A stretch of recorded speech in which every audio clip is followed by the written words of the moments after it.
Hello guys, study 90 पर आपका welcome है एक बार फिर से। आपका दोस्त आपका भाई आज आपके लिए फिजिक्स की क्लासे लाया है नेवी एमआर और एसएसआर डबल ए वालों के लिए। और आपको एक खुशखबरी बता दूं मैं आज सबसे पहले क्लास स्टार्ट होने से पहले। खुशखबरी ये है फ्रेंड्स कि आज नेवी एमआर वालों के और डबल एस ए आर वालों के एडमिट कार्ड आ चुके हैं।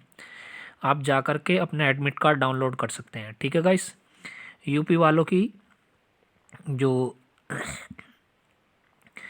96 पर गई है यूपी की परसेंटेज, ठीक है। राजस्थान की 97 पर गई है। उड़ीसा की 87 पर गई है, ठीक है गाइस। तो आप अपने एडमिट कार्ड जाकर डाउनलोड करते हैं। सीधे पॉइंट ऑफ व्यू से बात करते हैं। आज फिजिक्स की क्लासें हैं, तो फिजिक्स की क्लास में जानते हैं फिजिक्स। जैसे आप ये डायनेमिक चित्र देख ही रहे हैं क्रिस्टल के द्वारा। तो अपने पेज पर चलते हैं, बात ज़्यादा ना करते, चलो सीधे चलते हैं और पढ़ते हैं अपना जो क्वेश्चन सिलेक्टेड है और जो क्वेश्चन आने के लायक है। मैं सिर्फ उन्हीं क्वेश्चंस को लेता हूँ, बाकी कोई क्वेश्चंस नहीं लेता हूँ, ठीक है गाइस। तो क्वेश्चंस क्या है जानते हैं। क्वेश्चंस हमारा चमगादड़ रात्रि के अंधेरे में कैसे उड़ सकते हैं। क्वेश्चंस है ये, आपको यहाँ से कैसे क्वेश्चंस बनाना है। चमगादड़ रात्रि के समय में पराशर धरंगें उत्पन्न करती हैं, यानी कि पराशर धरंगें उत्पन्न करती हैं, एक निश्चित दिशा में उड़ते हैं। यदि उनके उड़ने की दिशा में अवरोध है, अवरोध यानी कि रुकावट है, तो उस अवरोध से यह परस्पर ध्वनि टकराकर, यानी कि अगर कोई अवरोध है यानी कि कोई रुकावट है, तो जो चमगादड़ पराशर ध्वनि छोड़ रही हैं वे ध्वनि उस पराशर ध्वनि से टकराकर वापस आकर उन्हें चमगादड़ों को सुनाई देती है, जिससे वह पता लगता है कि हमें किस दिशा में आगे की ओर बढ़ना है और अवरोध कहाँ पर है हमारा, यानी कि कहाँ पर हमें नहीं बढ़ना है। तो गति की दिशा बदल देते हैं। इसी प्रकार चमगादड़ रात्रि के समय में उड़ सकते हैं। तो आपसे पूछेगा चमगादड़ में कौन सी तरंगे होती हैं। चमगादड़ में होते हैं पराशर तरंगें। कौन सी होती है? पराशर तरंगें, ठीक है गाइस। आगे चलते हैं, आगे क्वेश्चन जानते हैं अपना। तंत्रिका क्या है? तंत्रिका क्या है? ये भी क्वेश्चन जानदार क्वेश्चन है, ठीक है। मिक्सअप लाया हूँ थोड़े से क्वेश्चन, मगर चलो यार भाई लोग कर लेंगे अपना, और क्या है। क्वेश्चन जानते हैं, ठीक है। तंत्रिका क्या है? क्वेश्चन है तंत्रिका क्या है। यहाँ से क्वेश्चन भी मिलेंगे आपको और वन लाइनर भी मिल जाएंगे। तंत्रिका क्या है जानते हैं। तंत्रिका क्या है? किसी जीव के शरीर में तंत्रिका ऐसे रेशों को कहते हैं जिसके द्वारा शरीर के एक स्थान से दूसरे स्थान तक संकेत भेजे जा सकें। तंत्रिका को अंग्रेजी में नर्व कहते हैं। मनुष्य शरीर में तंत्रिकाएं शरीर के लगभग हर भाग को मस्तिष्क या मेरुरज्जा से जोड़कर उनसे आपसी संपर्क रखती हैं। यदि तंत्रिकाओं को करीब से देखा जाए तो वह न्यूट्रॉन नामक कोशिकाओं सेल के गुच्छों की बनी होती है। कहने का मतलब है तंत्रिका मैं आपको बता दूं किस तरह की ये है। तंत्रिका जिस चीज़ से आपका शरीर बना है चारों तरफ से, एक तरह से इस तरह से ऐसे मान लो तंत्रिका ये आपको जोड़ कर रख रही है, तो यही है तंत्रिका बस, ठीक है। और रहा न्यूट्रॉन की बात, तो न्यूट्रॉन की खोज किसने की थी ये मुझे बताएंगे, ठीक है गाइस, किसने की थी। जब मस्तिष्क को किसी हाथ को हिलाने का आदेश देना होता है तो मस्तिष्क से हाथ तक यह संकेत तंत्रिकाओं के जरिए जाता है। इसी तरह जब आँख पर कोई छवि पड़ती है तो संकेत दिमाग तक जाता है, यानी कि कोई भी संकेत जाता है वह तंत्रिका तंत्र लेकर के जाती है। कहने का मतलब ये वाहिका है, ये एक तरह से ड्राइवर है। क्या है? एक तरह से ड्राइवर है, ठीक है गाइस। वीडियो को लाइक और शेयर करना भाई, जहाँ तक हो सके वहाँ तक करना। यहाँ से एक क्वेश्चन पूछेगा, वो ज़्यादा क्वेश्चन नहीं पूछेगा आपसे, ठीक है गाइस। कभी यार ये समझो कि भाई क्वेश्चन पूछ रहा है, मैं सीधे सिलेक्टेड क्वेश्चन बताता हूँ, फालतू नहीं।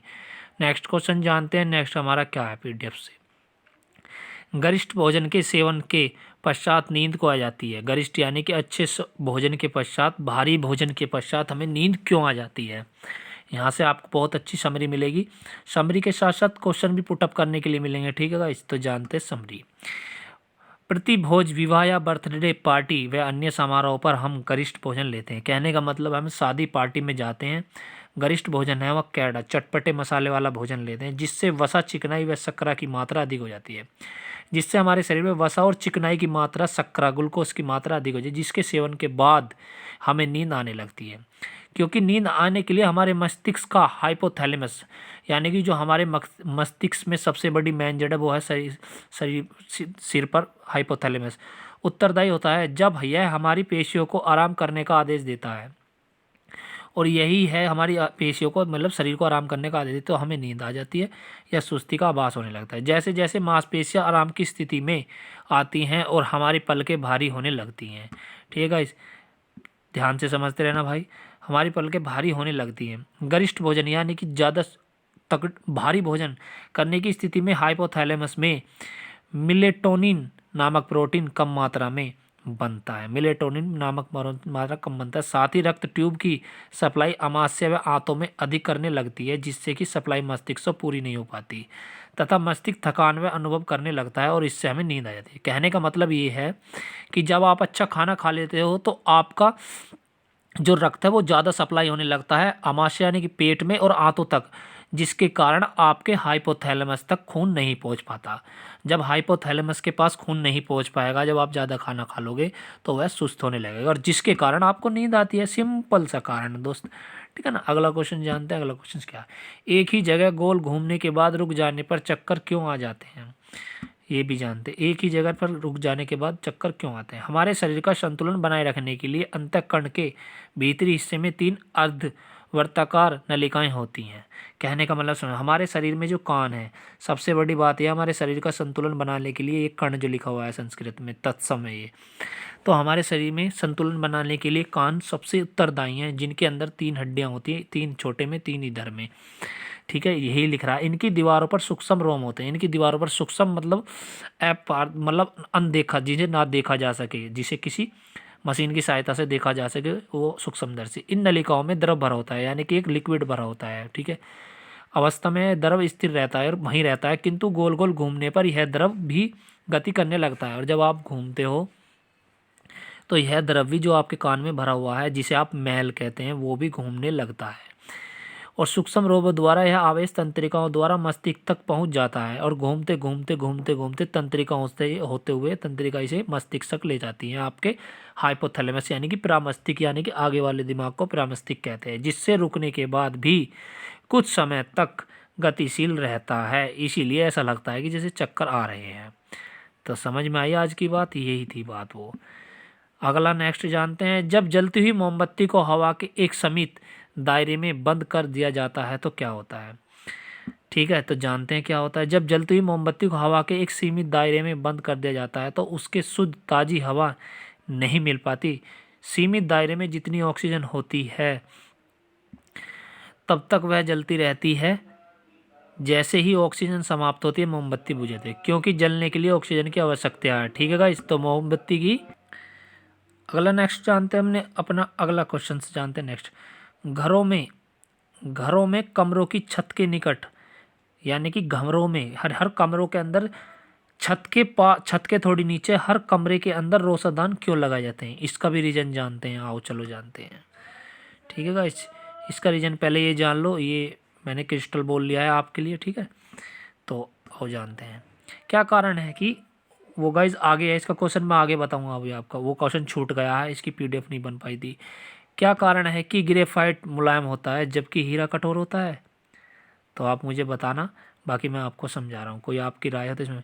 ग्रेफाइट की परत संरचना होती है, परतदार संरचना होती है, यानी कि इस तरह से ग्रेफाइट की जो संरचना होती है, संरचने का मतलब उसका स्ट्रक्चर जो होता है वो इस तरह से होता है,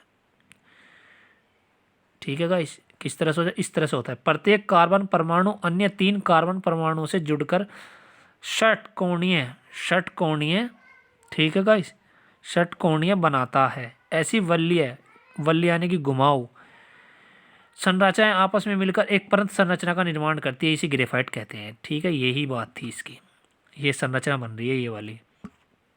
प्रत्येक कार्बन का चौथा इलेक्ट्रॉन, हर कार्बन का चौथा इलेक्ट्रॉन, ठीक है ना। कितना? चौथा इलेक्ट्रॉन। कार्बन का कितना नंबर परमाणु क्रमांक? 6 और द्रव्यमान संख्या कितनी है? 12, ठीक है ना। चौथे इलेक्ट्रॉन मुक्त अवस्था में रहते हैं। 2 परत के मध्य आकर्षण बल दुर्बल होने के कारण एक परत दूसरी परत पर आसानी से पिघल जाती है, इसीलिए ग्रेफाइट नरम होता है। जबकि हीरे की संरचना, आप जानते हैं हीरे के बारे में, हीरे की संरचना में कार्बन परमाणुओं की त्रिम चतुष्फलकीय अवस्था होती है। प्रत्येक कार्बन परमाणु अन्य 4 कार्बन परमाणु से एक बंध से जुड़ा रहता है। इसी त्रिकोणीय संरचना के कारण ही हीरा कठोर होता है, क्योंकि यह एक बंध से जुड़ा रहता है। यह कोई खास क्वेश्चन नहीं था, बाकी मैंने आपको बता दिया है।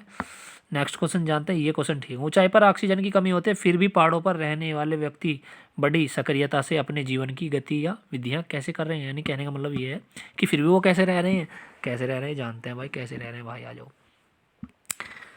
अधिक ऊंचाई पर ऑक्सीजन की कमी होती है, फिर भी ऊंचे पर्वतीय क्षेत्र यानी कि क्षेत्रों में निवासी यानी कि रहने वाले लोग कोई जीवन सांस लेते हैं। क्यों? ऐसे क्षेत्रों के निवासी अधिक ऊंचाई के प्रति यानी कि उनके साथ अनुकूलित हो जाते हैं, उनके साथ रहने की आदत पड़ जाती है। कहने का मतलब ये है। इनकी वश गुहा का आयतन अधिक होता है। वश गुहा का आयतन है छाती की में जो एक वश गुहा उसका आयतन आता है, जिससे अनेक फेफड़े। कहने का मतलब जब आपका से शरीर है ना, जैसे ये शरीर है आपका, वश गुहा ये कह रहे हैं ये फेफड़े होते हैं इधर, यहाँ पे एक नली होती है वश गुहा, उसका आयतन अधिक हो यानी कि वो बड़ी हो जाती है। ठीक है ना, वो बड़ी हो जाती है जिससे अनेक फेफड़ों के वायुकोश को सतही सत अधिक हो जाती है।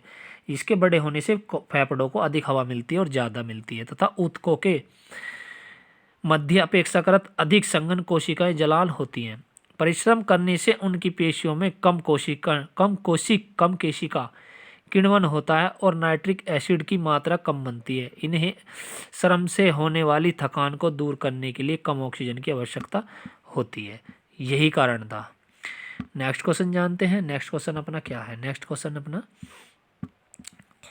ठीक है, इस नेक्स्ट क्वेश्चन जानते हैं। समुद्र का पानी स्वाद में खारा क्यों लगता है? क्या कोई मुझे बताएगा समुद्र का पानी खारा क्यों लगता है? ठीक है ना, ये समुद्र है अपना, तो इसका पानी खारा क्यों लगेगा? समुद्र में नदियों का पानी आता है, ये तो सभी को पता है, नॉर्मल बात है, जिससे बहुत से लवण आते हैं। लवण से यानी कि मिले अच्छी चीज़ बुरी चीज़ वही लवण है। ठीक है ना, गर्मी के कारण समुद्र का जल वाष्प में बदल जाता है। जब गर्मी पड़ती है वाष्प का मतलब उड़ जाता है भाप बनकर। ठीक है, यहाँ तक आए समझ में। परंतु लवण समुद्र में ही रह जाते हैं, यानी कि जो कूड़ा कचरा गंदगी सड़े गले जीव जंतु सब उसमें ही रह जाते हैं। इसी कारण समुद्र के पानी में सोडियम क्लोराइड अधिक मात्रा में पाया जाता है। इसी कारण क्या पाया जाता है? Sodium chloride. क्या पाया जाता है गाइस? सोडियम क्लोराइड पाया जाता है। ठीक है गाइस, पाया जाता है। इसी लवणता की उपस्थिति के कारण समुद्र का पानी खारा रहता है, क्योंकि वे उसमें रह जाते हैं, इसी के कारण रहता है। नेक्स्ट जानते हैं। नेक्स्ट क्या है अपना, जानते हैं नेक्स्ट। त्वचा द्वारा हमें स्पर्श का ज्ञान कैसे होता है? यानी कि हमारी खाल को यानी हमारे शरीर को कोई छूता है तो हमें ज्ञान कैसे होता है? त्वचा में संवेदन कोशिकाएं, त्वचा के अंदर भी कोशिकाएं होती हैं जो तंत्रिकाओं से जुड़ी होती हैं। तंत्रिका वो होती हैं जो गाड़ी में बैठा करके एक दूसरे से ले जाती हैं, यानी कि ये हमारी त्वचा है, ये तंत्रिका है और ये अंग है, तो ये इनसे मिलेंगे, इन्हें ले जाएंगे यहाँ तक। तो विभिन्न प्रकार के उद्दीपनों को ग्रहण करने के लिए विभिन्न प्रकार की संवेदन कोशिकाएं हैं। हर तरह की कोशिकाएं हैं, कहने का मतलब ये है। स्पर्श की संवेदन कोशिकाएं, स्पर्श यानी कि छूने वाली कोशिकाओं के द्वारा ग्रहण की गई सूचना यानी कि प्राप्त की गई कोई बात मस्तिष्क को पहुंचाती है। अगर हमारे शरीर की खाल पर कोई भी टच पॉइंट होता है तो सबसे पहले वो मस्तिष्क यानी कि हमारे हाइपोथैलेमस तक पहुंचाता है, हम इसे स्पर्श ज्ञान कहते हैं। आप इसमें से टिक मार्क क्वेश्चन आराम से बना सकते हैं, क्योंकि टिक मार्क क्वेश्चन भी यहाँ से ही आते हैं, कोई बाहर से नहीं आते। ठीक है गाइज, मैं आपको समरी इसलिए अच्छी से अच्छी बता रहा हूँ। कैसे भर जाते हैं जख्म, कहीं चोट लगने पर कैसे जख्म भर जाते हैं, ठीक है ना, वो प्लेटलेट्स की वजह से भर जाते हैं। बाकी मैं आपको बताता हूँ, आओ। जैसे ही त्वचा पर कोई कट लगता है, कहने का मतलब आपको कोई चोट लगी, यहाँ पर ये कट गया, कटी हुई रक्त वाहिनी से रक्त बाहर आने लगता है। कहने का मतलब ये जहाँ कट जाता है वहाँ रक्त बाहर आता है। तो रक्त में मौजूद फिब्रिन नामक प्रोटीन, एक प्रोटीन हमारा फिब्रिन, क्या नाम है? प्रोटीन का नाम है फिब्रिन। प्रोटीन लंबे तंतु वाले लंबे तंतु बने लगती है, जो आपस से मिलकर थक्का बुन लेते हैं। यानी कि एक ऐसा प्रोटीन है या आपस में थक्का बुन मतलब एक जाल बुन लेता है खून को रोकने के लिए। थक्का घाव को भरने का ढक रक्त प्रवाह बंद कर देता है और घाव को इसी प्रकार बंद कर देता है। रक्त का थक्का बनने के साथ साथ श्वेत रुधिर कणिकाएं या सफ़ेद रक्त कणिकाएं भी घाव में आ जाती हैं। यानी कि सफ़ेद कलर की आपने परत देखी होगी, वो भी कभी कभी आ जाती है, वो इसी के कारण आती है। अंदर प्रवेश करने वाले जीवाणु पर आक्रमण कर रहे उन नष्ट कर देती हैं, और जो उन पर जीवाणु मक्खी मच्छर बैठते हैं उन्हें नष्ट कर देती है, सफ़ेद वाली जो आ जाती हैं। तथा कटे ऊपर आवरण बनने लगती है, और कटे के ऊपर आवरण यानी कि कवच बनने लगती हैं। 4-5 दिनों में यह आवरण मोटा हो जाता है। 4-5 दिनों में खुरंड जम जाता है चोट का, इस तरह से। ठीक है ना, इस तरह से चोट पर खुरंड जम जाता है, वही आवरण कहलाता है। तथा घाव भरने की क्रिया पूरा होने के बाद एक सूक्ष्म पपड़ी हो जाती है। अब यह एक पपड़ी हो जाएगी पतली सी, ठीक है ना, इसे ही घाव भर जाते हैं। ऐसे घाव भरता है। कई महिलाओं में पुरुषों की तरह दाढ़ी आने लगती है, इसका क्या कारण है ये भी सुन लीजिए। कई महिलाओं में पुरुषों की तरह दाढ़ी आने का मुख्य कारण पुरुष जन हार्मोन एस्ट्रोजन की अधिकता होती है, जिसके कारण अंडजन की प्रक्रिया बंधित होने लगती है। इसी कारण उनमें पुरुषों के समान लक्षण दिखाई देते हैं। ठीक है ना, महिलाओं में सुक्रोज और पुरुषों में अंडकोज होते हैं। ठीक है ना, तो ये जो है गाइस क्या काम करते हैं कि महिलाओं में एस्ट्रोजन एस्ट्रोजन की क्षमता बढ़ने लगती है एक हार्मोन से, जिसके कारण हमारे शरीर में, महिलाओं के शरीर में मतलब दाढ़ी उत्पन्न होने का काम अब दिखाई देता है। नेक्स्ट क्वेश्चन है, पक्षी हवा में उड़ जाते हैं क्यों, किस प्रकार उड़ जाते हैं, क्या रीजन है। पक्षियों में पंख होते हैं, ठीक है चलो। जो अग्रपाद के रूपांतरण होते हैं, यानी कि अगले पाँव के रूपांतरण होते हैं। इनकी हड्डियां खोखली होती है, चलो ठीक है। फेफड़ों में वायुकोश होते हैं, ठीक है, जो शरीर को हल्का बनाते हैं, ठीक है। इस प्रकार शरीर के हल्केपन तथा पंखों की सहायता से पक्षी हवा में उड़ सकते हैं, ठीक है गाइस। कहने का मतलब यह है पक्षियों की हड्डियां भी कमजोर। मछली को जल से बाहर निकालने पर वह मर क्यों जाती है। मछली जल प्राणी है, यह गिल्स द्वारा श्वास लेती है। गल्स यानी कि गिल्स द्वारा, गल्स फेफड़ों के द्वारा, ठीक है ना, क्या के द्वारा, गल्स फेफड़ों के द्वारा सांस लेती है। गल्स जल में घुली ऑक्सीजन को अवशोषित करके कार्बन डाइऑक्साइड बाहर निकालते हैं। मछली के थोड़ी देर के लिए जल से बाहर निकालने देने पर श्वसन क्रिया बंद हो जाती है, क्योंकि उन फेफड़ों को कार्बन डाइऑक्साइड की आवश्यकता नहीं है और बाहर आने पर वह कार्बन डाइऑक्साइड मिलने लगती है, इसलिए वह मर जाती है।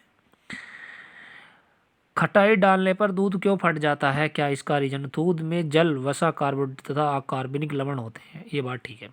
कैसीन नामक प्रोटीन भी उपस्थित रहता है, ठीक है। जब कोई अम्ल या खटाई दूध में मिलाई जाती है तो यह वसा तथा केसिन आपस में मिलकर थक्का बना लेते हैं। थक्का मतलब जम जाते हैं।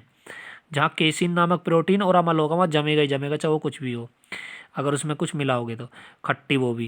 तथा पात्र की तली में बैठ जाते हैं, यानी कि नीचे बैठ जाते हैं जमकर।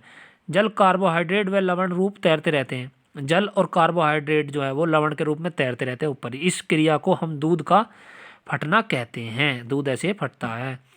नेक्स्ट जानते हैं, मैंने कुछ परिवर्तन लिए हैं गाइस आपके लिए भाई। भौतिक परिवर्तन, रासायनिक परिवर्तन, ये भी जरूरी है, ठीक है गाइस। जानते हैं पानी का बर्फ बनना क्या कहलाता है, भौतिक परिवर्तन। क्या कहलाता है, भौतिक परिवर्तन, ठीक है गाइस। भौतिक परिवर्तन और रासायनिक परिवर्तन में अंतर भी मैं आपको बताऊंगा।